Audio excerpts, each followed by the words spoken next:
covering the world of professional wrestling. This is the Signature Spot with Chris Toplak. 3, 2, 1.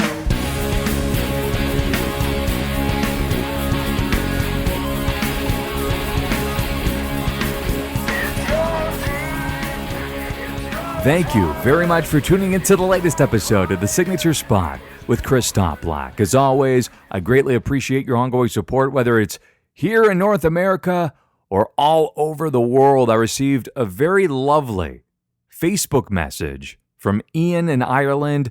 Said he tunes in on a weekly basis. He has since episode 3. He heard me talk about my firsthand experience at the NXT tapings. He's been a fan ever since. So Ian, thank you very much for your support as well. It's been such a whirlwind week that I almost forgot about Fyter Fest this coming Saturday. But have no fear, my predictions will be coming up at the tail end of the program. And on the show today, as I noted, Fyter Fest predictions, a full recap of WWE Stomping Grounds, plus a first-hand account of the entire OVW experience from the Gorilla Position's Michael Melchor. Your weekly recap. Let's start with WWE Stomping Grounds. It took place on Sunday. According to several live reports and photos, there were many areas of the Tacoma Dome that were tarped off due to poor attendance. That was very evident on the hard side of the camera. They had that giant black curtain. Would have been very awkward to perform in front of. Nevertheless, let's start with the kickoff show for the WWE Cruiserweight Championship. Drew Gulak pinned Akira Tozawa to become the new WWE Cruiserweight Champion while Tony Nese was lying on the floor and he saw his championship get ripped away from him. It was a fast-paced match, chock full of action that set a great pace for the remainder of the card. Let's hope he explains his key to victory in a PowerPoint presentation. Kicking off the main card, Becky Lynch versus Lacey Evans. Becky Lynch retained her Raw Women's Championship after forcing Lacey Evans to tap out to the Disarmer. I thought it was a fairly fun match, but Becky clearly carried it since Lacey is still a little bit green. Evans will continue to improve over time. There's no doubt about that. She was called up a little bit too soon, too early if you ask me, but she's making the most of the opportunity, and you can't fault her for that. One would imagine, following this match, although spoiler doesn't happen, Becky moves on to a new rivalry. And based on the vignette, Ali appears to be coming off as Batman. He is hungry for justice. Then we had Kevin Owens and Sami Zayn versus The New Day. It was an outstanding match. Kevin Owens and Sami Zayn defeated The New Day after KO pinned Woods following the Stunner. I love the fact that Owens brought back the Stunner as an actual finisher again. Nothing pained me more to see John Cena use the springboard stunner as just a regular move. Everybody kicked out of it. Kevin Owens and Sami Zayn threw everything but the kitchen sink at Xavier Woods, and he just managed to survive and kick out until, of course, that stunner. In my match of the night, Ricochet, the one and only, versus Samoa Joe. Following a picture-perfect 630 splash, Ricochet pinned Samoa Joe to become the new United States champion. I sprung off my couch for this one. I love Ricochet. He was the right guy, and this was the right time to win this championship. Samoa Joe did an effective job early on of grounding Ricochet in an effort to drain his energy. This proved to be an excellent clash of styles. Joe loses very little in defeat here. In fact, it frees him up for a potential shot at the Universal Championship against Seth Rollins or perhaps someone else. Ooh, spoiler. At this point, Joe certainly deserves it. I loved that genuine moment in Gorilla Position where Seth, Hawkins, Ryder, Carmella, Charlotte, Heavy Machinery, and Triple H all congratulated Ricochet. Very, very well deserved. Speaking of Heavy Machinery, they were out next. Daniel Bryan and Rowan defeated Heavy Machinery when Daniel Bryan rolled up Tucker to retain the SmackDown Tag Team Championship. Mr. Small Package does it again. But Heavy Machinery looked solid in defeat, and they really stepped up to the challenge. Their stocks definitely rose here.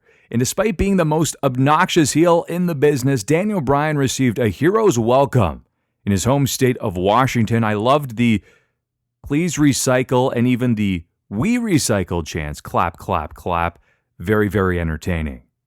Bayley took on Alexa Bliss as predicted. Nikki Cross inadvertently cost Alexa Bliss the match after she entered the ring and interfered. Bliss then attempted to land Twisted Bliss, but Bayley got her knees up and followed up with the Bayley to belly suplex.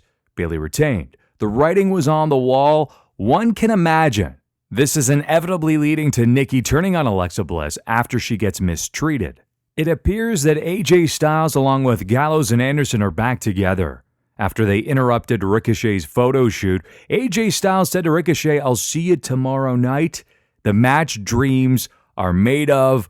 I was super excited about that. And one must applaud Drake Maverick's commitment to this storyline. He lost the 24/7 championship at his own wedding. That's a shoot. In reality, though, this was filmed following the actual ceremony, but still, it's pretty amazing. Roman Reigns took on Drew McIntyre despite interference from Shane McMahon. Roman Reigns hit a big spear to Drew McIntyre to earn the pinfall victory. A much better match than their clash at WrestleMania 35. Roman's athleticism never ceases to amaze me. Did you see the way he effortlessly leaped over the top rope to the outside of the ring? It was absolutely beautiful. And based on Michael Cole's commentary, this appears to be the definitive conclusion to this feud. Perhaps wishful thinking. Kofi Kingston leaped over Dolph Ziggler to exit the steel cage to retain his WWE Championship. A very inventive conclusion to the match. The match started off a tad sluggish, but it was clear they had been pacing themselves for the long haul. Overall, I thought it was fairly solid, again with a really, really cool finish. And then Seth Rollins took on Baron Corbin in the main event. So who was the guest referee? Well, it was Lacey Evans. Much to the chagrin of the WWE Universe, they rejected it immediately, but that's okay. Becky Lynch took out Lacey Evans. John Cone filled the void as the referee. Seth Rollins hit the stomp on Corbin to retain his WWE Universal Championship. We got here because Baron Corbin selected Lacey Evans as that referee, and that's also why Michael Cole kept referring to Seth and Becky as a couple. Now, as expected, Evans called the match in favor of Baron Corbin. That was until Lynch showed up to even the odds. And then, of course, after making that a no DQ, you can imagine what happened there. Seth Rollins and Montez Ford. They should be competing in a contest for Best Frog Splash under the WWE umbrella. The winner would be anyone watching. The biggest issue is, despite this being a great event, the main event was somewhat hokey, but it did not take away from the entire show. So, despite the lukewarm reaction heading into the event, in my opinion, WWE Stomping Grounds completely exceeded expectations and delivered many memorable matches and moments. Again, my match of the night was Ricochet versus Samoa Joe. My overall grade was a B. Before I get into my Raw recap, WWE 365 was yet another well-produced episode and a very intriguing look into the past year of Alexa Bliss's life and career. I highly recommend you check it out on the WWE Network. Let's start with Raw. The show opened with Seth Rollins and Becky Lynch, the ultimate power couple. Eventually, Evans jumped Lynch, and Corbin attempted to pull a similar tactic on Rollins. WWE's power couple fought off their foes and at Extreme Rules, Becky Lynch and WWE Universal Champion Seth Rollins will team up to face the team of Baron Corbin and Lacey Evans in a mixed tag team match. But both the Raw Women's Championship and the Universal Championship will be on the line. So if Lynch and Rollins win, Evans and Corbin will no longer receive any matches against them. What is going to happen? Then we had an elimination match. It was between Daniel Bryan and Rowan versus The Revival versus Xavier Woods and Big E and the Usos. Daniel Bryan and Rowan were eliminated after Wilder uppercutted Daniel Bryan. That was in revenge, in retaliation for an accidental suicide dive earlier. Moments later, The Revival eliminated The New Day after Woods was pinned with the Shatter Machine, and then Jay jumped off Wilder's back from the top rope and pinned Dawson with the splash. A really entertaining match. And guess what? We had an Abby sighting. Yes, Abby from Firefly Funhouse. As The Miz was strolling down the hallway, you could briefly see her in the background. Miz TV featured Carmella and R-Truth. A paranoid Truth was understandably watching over his shoulder. But Miz announced, it's okay. The 24/7 championship will be on freeze, which actually defeats the purpose of a 24/7 championship. Drake Maverick was granted a one-on-one match against R-Truth, but he lost in mere seconds. It has to be the worst week of his life. Roman Reigns was dominated by Drew McIntyre and Shane McMahon in a 2-on-1 handicap match. This prolonged their lackluster feud featuring Shane and company versus Roman Reigns. It will seemingly never end. As Drew was holding Roman against the ropes while Shane was setting up the coast to coast, a familiar gong hit. Could it be? Yes, it was The Undertaker, Roman's unlikely savior. The Undertaker proceeded to chokeslam Shane. He landed a big boot on Drew, followed by his patented corner punches. It was an unexpected yet highly effective use of the dead man. I believe The Undertaker agreed to this return immediately following this Goldberg match to erase that bad taste from his mouth after that match against Goldberg was universally panned. By the way, Roman and The Undertaker will take on Drew and Shane, it's official, at Extreme Rules. The tug-of-war competition that took place between Bobby Lashley and Braun Strowman ended immediately after the Almighty suddenly decided to attack the monster among men. What's next, though? The American Ninja Warrior Course Challenge? Perhaps a Lumberjack Challenge? Both I would not put out of the realm of possibilities when it comes to all things WWE. In an odd backstage interview, Charlie asked AJ about coming back, then immediately cut him off. I'm not sure why. No Way Jose's conga line then interrupted the interview, with Gallows and Anderson joking around at the front of it. AJ, clearly annoyed, asked, "Where's the Gallows and Anderson he met in Japan? Where's the former Raw Tag Team Champions? I ask, where's the Gallows and Anderson who beat up John Cena?" Well, how did they fare? Not very well. The Viking Raiders disposed of Gallows and Anderson in under 5 minutes following the Viking Experience finisher on Anderson. A shame the match wasn't given an extra, say, 6 or 7 minutes, as it felt far too rushed without enough time to build a proper story. You need that. It appears as though AJ Styles needs to brush up on his motivational skills. It did not work. Before Mojo Rawley versus Heath Slater could transpire, R-Truth was chased into the ring. You know where this is heading. R-Truth lost the 24/7 championship to Heath Slater, promptly gained it back, then lost it again, but this time to Cedric Alexander. EC3 was then pinned by Alexander to become the new 24/7 champion. But all great things for EC3 never last. Carmella grabbed the title, distracted EC3, and R-Truth is now a 9-time champion. Poor EC3. Kofi Kingston once again overcame the odds by not only defeating Sami Zayn, but also Kevin Owens in back-to-back matches. Following Kofi's back-to-back victories over Zayn and Owens, Samoa Joe assaulted the WWE champion. He eventually forced him to pass out in the Coquina Clutch. Naturally, Joe deserves a world title feud. It doesn't matter if he hasn't won a match on pay-per-view in months, or if he hasn't won many matches on television. He's one of the most believable and fierce competitors on the roster. For that reason alone, he should be competing in the main event, plus he has earned it. Alexa Bliss defeated Naomi with the DDT in just a little under a minute, or right around a minute mark. It was really strange to see it end so quickly. Bliss held Naomi and urged Nikki Cross to attack, but Nikki ended up pushing both of them down. This prompted Natalya to run down to the rescue, leading to a tag team match. This seems to be an ongoing trend to avoid wrestling during commercial breaks. Following a spinning neck breaker from Cross, the opportunistic Bliss tagged herself in to get the pinfall victory over Natalya. Bliss celebrated as Cross looked conflicted, but enjoyed the validation she received. And in the main event, AJ Styles pinned Ricochet following the phenomenal forearm. An excellent main event that was ultra competitive. Ricochet's stock continues to rise at a rapid rate as he truly shined. Despite losing the match, he doesn't lose anything here. At one point, Gallows and Anderson came down to ringside, but Styles got onto the microphone and promptly sent them away. I could witness these two compete on a weekly basis and never get tired of it, although keep them apart, bring them back together for a big match to keep it extra special. Over on SmackDown, Shane McMahon opened the show with a backstage promo where he stated he's pissed and he warned the SmackDown roster not to get on his bad side. Kofi and the New Day came out. The WWE Champion addressed Samoa Joe's actions from Monday.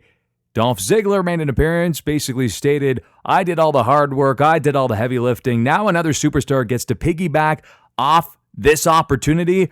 I don't think so. So those two will square off later on in the evening. With Dolph Ziggler winning, he earns an opportunity to be added to the match between Kofi and Samoa Joe at Extreme Rules. More on that later on. As Daniel Bryan and Rowan were walking through the hallway, Huskus the Pig, yes, that Huskus the Pig from Firefly Funhouse could be seen in the background. If you missed it, head over to my Twitter account at Chris Toplack. I posted the video on there. Big E and Xavier Woods defeated Daniel Bryan and Rowan in a non-title match. Post-match, Kevin Owens and Sami Zayn attacked the New Day while Heavy Machinery made the save. Predictably, this was made an 8-man tag team match. The heels lost again as Zayn was pinned by Tucker. Elias with Shane McMahon defeated The Miz in a best out of 3 falls match. Pinfall number 1 occurred after Elias had drifted away. Pinfall number 2, Shane caused the DQ, which evened up the odds. And then pinfall number 3, Elias landed a top rope elbow drop following an assist from Shane. Could my eyes deceive me? A victory for Elias? We don't see that every week. Nikki Cross in a non-title match pinned the SmackDown Women's Champion Bayley following a roll-up. The stipulation here was that if Cross wins, Bliss earns another championship shot against Bayley. She's over in Japan, so she must be pretty happy about this news. Sonya Deville pinned Ember Moon following a distraction from Mandy Rose. It's a shame. I'm happy for Sonya Deville getting the victory, but Ember Moon is chock full of potential, in my opinion at least. Criminally misused on the main roster. She should be a champion by now. Planting the seeds of a potential love affair? It could be happening. I saw that between Mandy Rose and Sonya Deville. Sure seems that way to me. Aleister Black was still locked in a promo room, but obviously experienced some form of cabin fever. He was losing it. Apparently, not one person wants to pick a fight with him, which has led to some resentment and anger issues. But there was a knock on the door. We just never found out who was there, although he had a nice little grin. I just have to add, if Aleister Black really wants a fight, he would head down to the ring, grab a live microphone, and just challenge anyone, rather than have anybody try and locate him in the confines of a building while he's locked in a promo room. It just doesn't make much sense to me. Maybe it's just me, but I've grown rather bored of so many best out of 3 falls matches. Why do they keep relying on this? This was a non-title match, but Kofi Kingston won, which means Dolph Ziggler is not added to the Extreme Rules match between Joe and Kingston. Pinfall number 1 consisted of Kofi getting the roll-up victory. Number 2, it was a super kick from Ziggler. And of course, number 3, Trouble in Paradise. SmackDown felt a little too repetitive this week, which led me to become very disengaged early on. The latest industry news and rumors. I'm going to make this short but sweet. WWE announced that Evolve Wrestling's 10th anniversary celebration will stream on the WWE Network Saturday, July 13th at 8 p.m. from the 2300 Arena in Philadelphia, Pennsylvania. That's the former ECW Arena. It's just been renamed. WWE currently has a working relationship with the promotion, as they've allowed NXT stars to compete there in recent months. Coincidentally, AEW's Fight for the Fallen is taking place on the same day. In a now deleted tweet from Kenny Omega, he felt it was purposely done and distasteful. Here's what he had to say. If lining your pockets with blood money is okay, then what's wrong with trying to undermine a charity show for victims of gun violence? I hear the healthy competition is supposed to be a good thing, and yet I can't help but feel I'm going to be sick. Do you agree or disagree with Kenny's comments? I would love to hear from you on social media. When you think of the letters OVW, what comes to mind? To me, I immediately go to the development of new superstars ready to take the world by storm. While we often hear a wrestler's firsthand account of a promotion, how about a current employee's? Up next, Michael Melchor will take me through his firsthand experience working with OVW. And now, our featured guest. Ohio Valley Wrestling is an independent wrestling promotion. It was founded way back in 1993, and it lived under the NWA banner until about the year 2000. In 2000, WWF officially made OVW their main developmental territory. They produced such alumni as Brock Lesnar, John Cena, Batista, Randy Orton, Beth Phoenix, just to name a few. There's many, many more. Of course, those who came in and had stints there, such as CM Punk as well. After their relationship with WWE concluded in 2006, OVW briefly partnered with ROH and also became the official farm territory of Impact Wrestling. Earlier this year, they reestablished their developmental agreement with Impact. Joining me to discuss his firsthand experience as part of Ohio Valley Wrestling is executive editor of the Gorilla Position, Michael Melchor. Michael, what is your current role with the company, and how did your journey begin with OVW? Well, currently there's a couple things I do. I help with the weekly television shows, depending on what I'm needed to do. If I'm needed to be, well, I almost said on camera, but I'm not on camera in any capacity, and I kind of prefer that. Yet, you never know. Yeah, but if I'm needed behind the camera, like if I'm needed to shoot, gladly. That's what I did on my first night, was to shoot one of the television shows. Either that or the once a month. Our big shows are the Saturday night special that happen on the first Saturday of every month. Next one coming up July 6th. So if I'm needed there, I'll do that. And if not, I'll do things like handle the music and the audio, make sure everybody sounds good. Of course, make sure the music is hit right. But as far as the commentators, make sure that, the levels are good. Everybody sounds good with that. Very recently, like last week, actually, I just started helping out with their social media as well. Oh, nice. So some of their Facebook, Twitter, Instagram posts that are floating out there are also mine. So yeah, between that and the Gorilla Position and working, it's definitely a busy time. But yeah, it's an awful lot of fun. No kidding. And how did you even get involved in the first place? Did you apply? Did somebody reach out to you? I mean, for many individuals, this would be a dream gig to be involved in an independent wrestling promotion, a territory that is so synonymous with developing some pretty big stars over the past couple of decades. Well, it started, I did a story for the Gorilla Position about something that OVW is doing. For those that may not know, Al Snow became owner of Ohio Valley Wrestling. It was announced a little over a year ago. I think it took effect a little sooner, a little bit longer ago, maybe like last spring. But it was announced around last June that he had purchased and was taking over OVW. And one of the things, as far as being you talked about it being a developmental place, place to learn for, people not only in wrestling, people in wrestling, not just in the ring, but also behind the scenes to learn their craft. Mm-hmm. Of course, we talked about the John Cenas and the Brock Lesnars and the, and people of that nature. By the way, I also believe Cody Rhodes is an OVW alumnus. Yes, he is. He's a pretty big name right now. But, yeah, definitely. But also, and Al wants to continue. He's not only wanting to continue that reputation of developing talent, not just in the ring, but you have James Long, a wrestler formerly known as Paradise, now working at one of the NXT production facilities.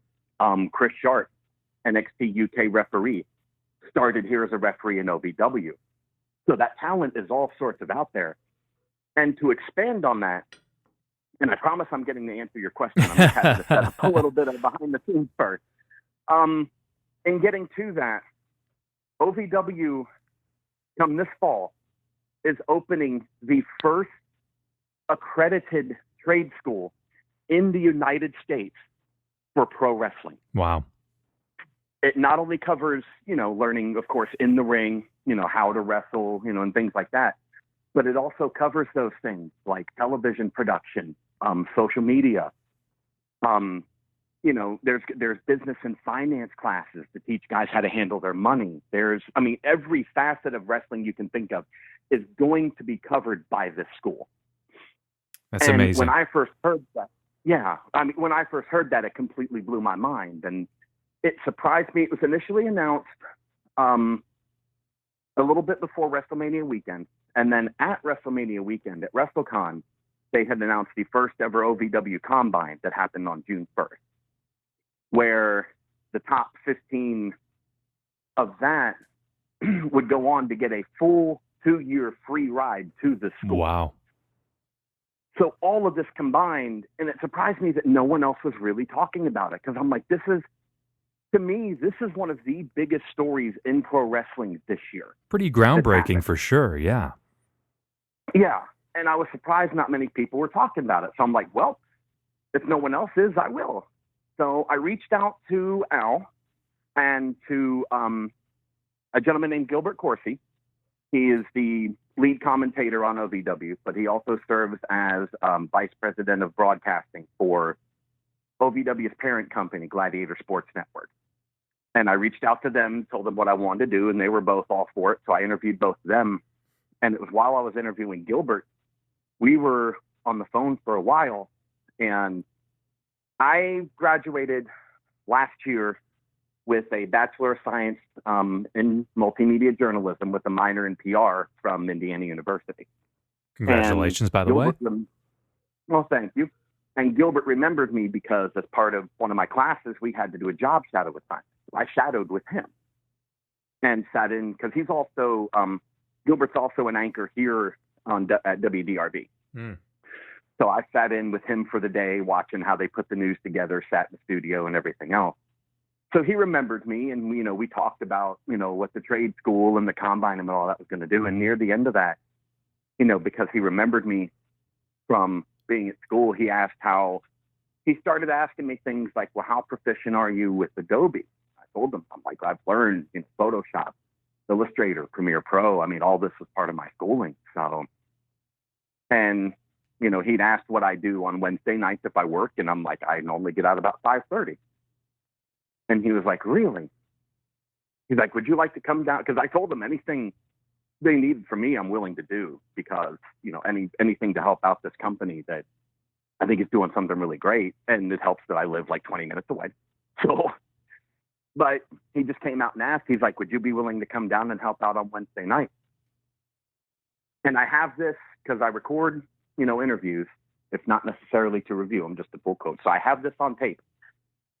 My exact answer was, I'm going to answer you back in the form of a question. Is a pig's butt pork? So we got everything put together. I had to get a wrestling license, not to compete in the ring, but in the state of Kentucky. Even to be behind the scenes, you have to have what's known as an event license. Interesting. So I had to go through that process and did that. And that was about maybe 2.5 months ago. And once I showed up that Wednesday, had my license number, and like I said, I had a camera put in my hand and was thrown right to it. And I've been there every Wednesday night and once a month on Saturdays at least ever since.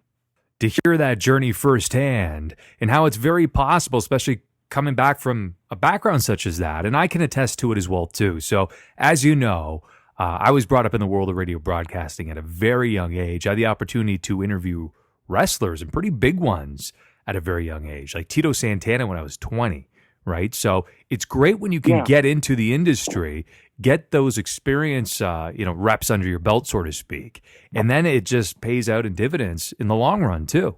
No, it does. Like I said, I went in to do an interview for a story for our site. I, in no way, shape, or form was expecting to come out with, a job helping them put together TV every week. But once he did, I wasn't going to turn it down. So, because I grew up, well, not grew up. I mean, back in the 90s, wrestling was really big. You had the Monday Night Wars.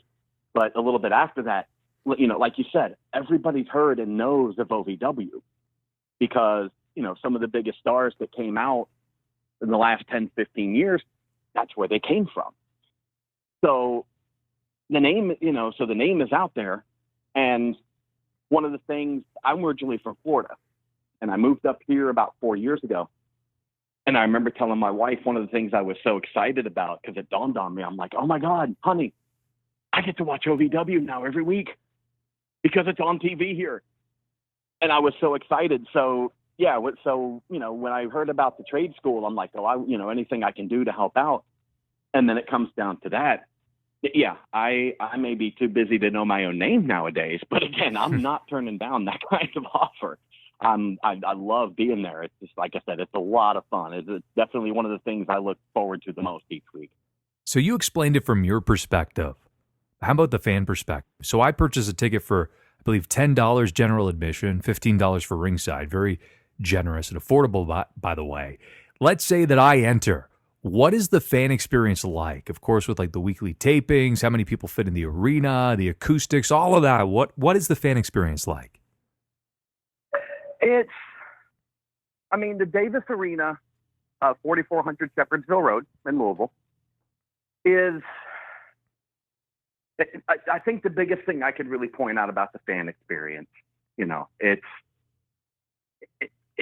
It's been, and this is one of the things I noticed, when I came up here and started watching the shows. It's one thing to see it on TV, yeah, but it's another to go live and notice that everybody there, from the wrestlers that come out to the people watching, everybody there feels like they're just part of a big family. Mm-hmm. And it's weird, to say that, especially now, in wrestling. I know the story has been, there have been a couple instances where fans have gotten a little unruly and maybe crossed the line with some of the performers. So it's not, to say they're a big family kind of feels like a cliche, but I know nowadays it may not be the case, but that's what it really feels like there. They always, especially Dean Hill, former owner, now the, commissioner there, once in a while he'll point out somebody specifically, like one of the regulars that are there for a while, and, maybe mess with them a little bit. Well, not so much mess with them, but, he'll kind of needle them. It's all in good fun. But it just, everybody there, it just, like I said, it kind of feels like a family gathering once a week. And it also helps with the TV tapings. There are normally a couple, we normally do 1 or 2 dark matches, and then we'll tape the show. After the show itself is taped, we have a couple more dark matches after that, but there's also an intermission. Say about 10, 15 minutes so people can, get refreshments, the restroom, grab some souvenirs, do whatever they want to do. During that intermission, just about every week, a handful of the performers will come out to ringside and shake hands with the fans and sign stuff and take pictures and basically just come out to say, hey, how you doing? How you been? Everything good? Excellent. It's really a close-knit community. And that's one of the things to me that makes it the most fun, because a lot of that atmosphere also happens, in the back, away from the fans, just as much as it does out in the arena. So OVW positions itself as today's stars, tomorrow's superstars. You would know better than me. Out of the current crop, are there a couple of immediate standouts that you expect will be a part of the next wave of superstars, no matter where it is? Of course, Impact ideally because of that partnership, but maybe somewhere else. I want to be careful not to single out somebody over anybody, because I don't want to hurt feelings. Of course. Honestly, there are several that I can see. A couple that you may or may not expect, knowing kind of what's coming down the pipeline, but, not at liberty to say, of course. But I think a couple people are going to break out really big. I know as of now, looking at Without really singling anybody out, but still to kind of answer your question, I think right now all of our champions have that potential. The women's champion, Megan Bain, is a power. I don't know if you've seen her. She is a powerhouse. Imagine China, only quite a bit taller. Wow. Like I'm about 5'11", and she stands about a head over me. And she's 21. She's got all the potential in the world, and she's built to be a star waiting to happen.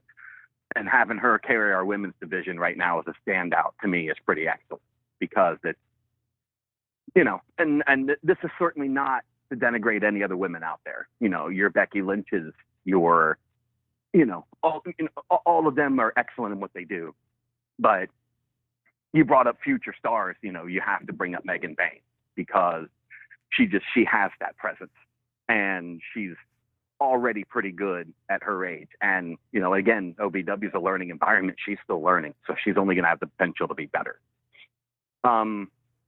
Our tag team champions, King's Ransom, Maximus and Leonis Khan. I think, they have that presence about them. They're absolute physical specimens. They're pretty good at what they do. Their, presentation with the masks and everything, people take to them every single week. They're like, they come out and that place comes unglued. All they have to do is they don't even have to show their face. They come out with their helmets on first. That's all they have to do, and that place goes nuts.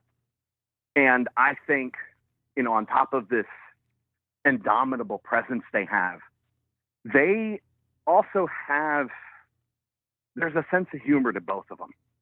There's a side of them that people really haven't had the chance to see yet. And I think once they do, that potential is going to definitely be unlocked, because they not only have the size and the charisma, they have the personality to go with it. And that's the part people may or may not have seen yet, but hopefully we'll get out there soon. And then you have the OVW heavyweight champion, the Trinidad Titan, Justin Smooth. Again, another huge, impressive physical specimen. And Ryan and I have talked about him quite a bit. Again, he's a younger guy. He's newer. Everybody there is learning. Whether we've been there 2 months like me, or whether you've been there for a couple decades, like in the business like Al, or, one of our head trainers, Rip Rogers, everybody's constantly learning. So Justin, even though he's carrying our banner right now, is in that position. And he's picking it up really well, because Ryan, of course, Ryan Bowman, editor-in-chief of the Gorilla position, he and I have talked about this. Justin seems to have found his groove when he became a heel. He was already good before. He was a nice, he was a good-looking guy. Everybody dug him. But once he turned heel, it was kind of like... The light bulb went off, right? What's that? The light bulb went off. Sometimes when you make that character shift, it just completely changes the dynamic for you. It does. And once he made it, he took right to it. And he is, he's the guy everybody loves to hate now. And he's so good at it. So, yeah. And like I said, there's a whole bunch of other people there that really have that potential to be, the face of just about any company out there going forward. There's a lot of talent we have that are in the process of learning. There are things being put together that I think people are really going to, we talked about OVW, people still know it's there, but it hasn't quite had that attention or that luster that it had, back when, they were developing the bigger names. I really honestly think they're going to be in that position again sooner than later, between the plans that Al Snow has for the school and the promotion as a whole, on top of the crop of talent that we have that's hungry to learn and hungry to get out there and make this, make their dream a reality. I really think people are going to be taking notice again of OVW very soon. It sounds like I have to make a road trip down to Louisville, Kentucky. How about that? You might. you very well might. We have, like I said, we once a week on Wednesday, the first Saturday of every month. The next one coming up July 6th, which will have Speaking of July 6th, we have Justin Smooth will be defending that title against Dustin Jackson, another really good young kid that has a lot of potential. And we also have a lot of people probably remember the name Jay Bradley, the boomstick. Yeah. He's with us. He's down there. He's been with us for a while. And he'll be taking on Michael Hayes. Not the Freebird. Well, I was going to say, you just dropped a bombshell there for a second until you pulled back. I was like, are you telling... Bad Street himself is going to be down there. Wow.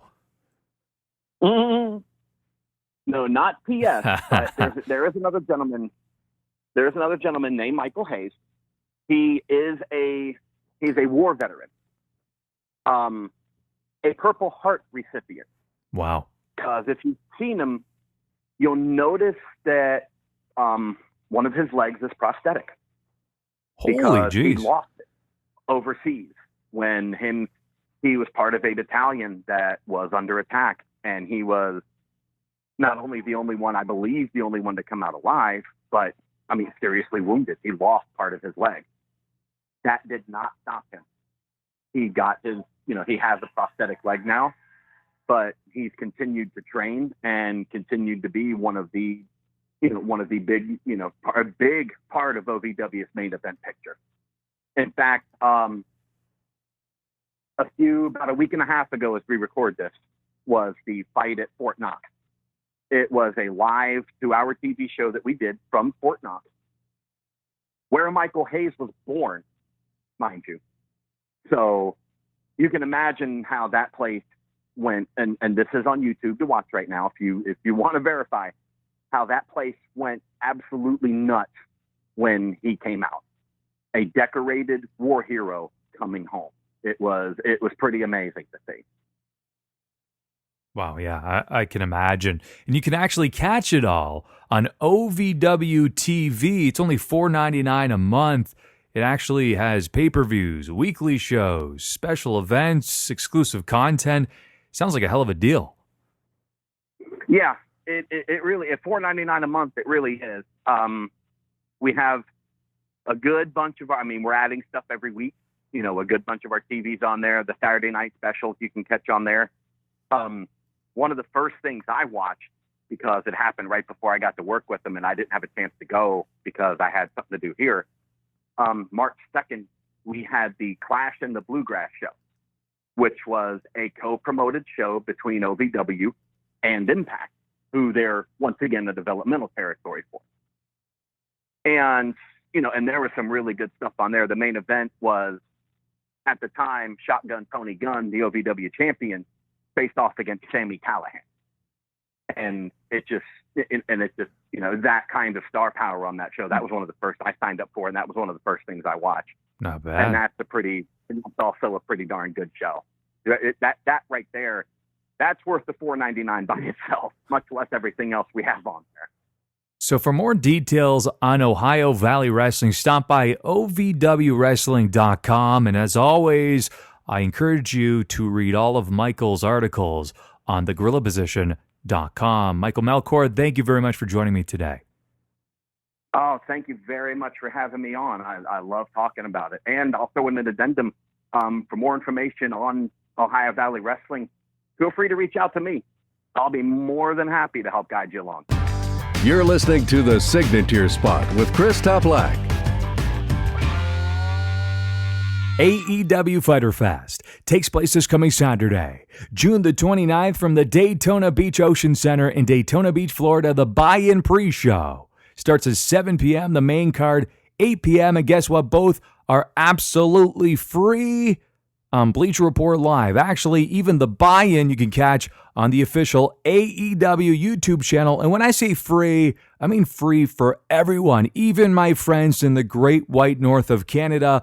All you need to do is create a free account on Bleacher Report Live, and you will be able to watch the event free of charge. Let's take a look at the actual card itself. On the buy-in is SCU versus the Best Friends versus Private Party. Now, the winners of this will earn a shot at All Out for the first round buy-in World Tag Team Championship Tournament.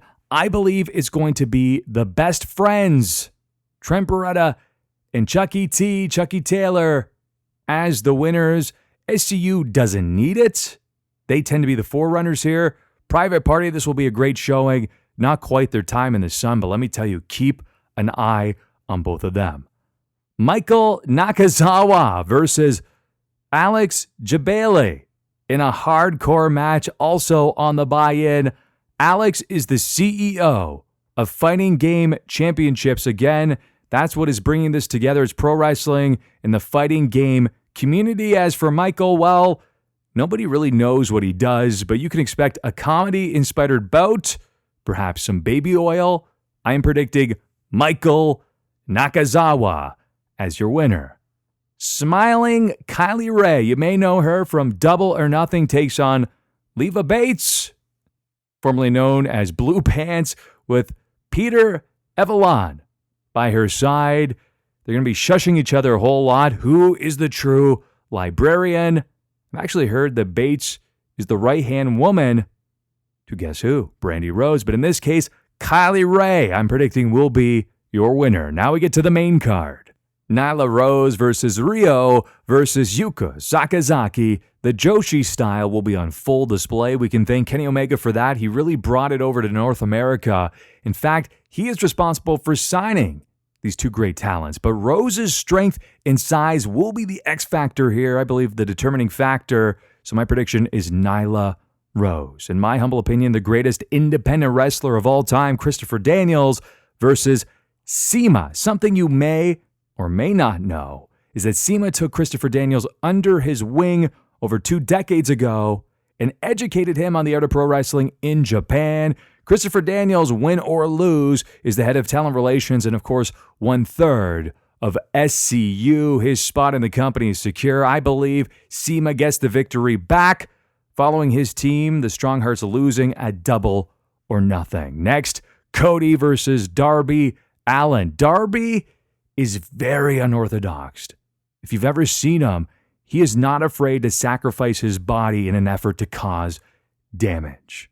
Cody could afford to lose this match, but I believe he's going to win just based on the fact that he has a huge tag team match coming up in less than a month, but this match will be far more competitive than you think. My prediction is Cody Rhodes.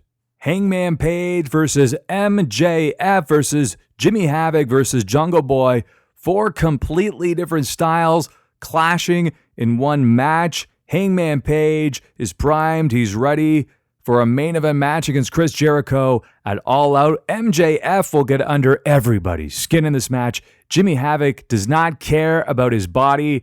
Reckless Abandonment is his middle name, and Jungle Boy is, of course, wild as always. But here, my prediction, I believe it's a safe one. It's going to be Hangman Page getting his arm raised. Jon Moxley versus Joey Janela. I am so excited for this match. It is Jon Moxley's first match under the AEW banner. If you know very little about Joey Janela, know that much like many other individuals on this card, he's willing to do anything for the sake of entertainment and to get his arm raised. But here, it's going to be Jon Moxley full steam ahead, getting the victory, and it's going to be a very entertaining bout.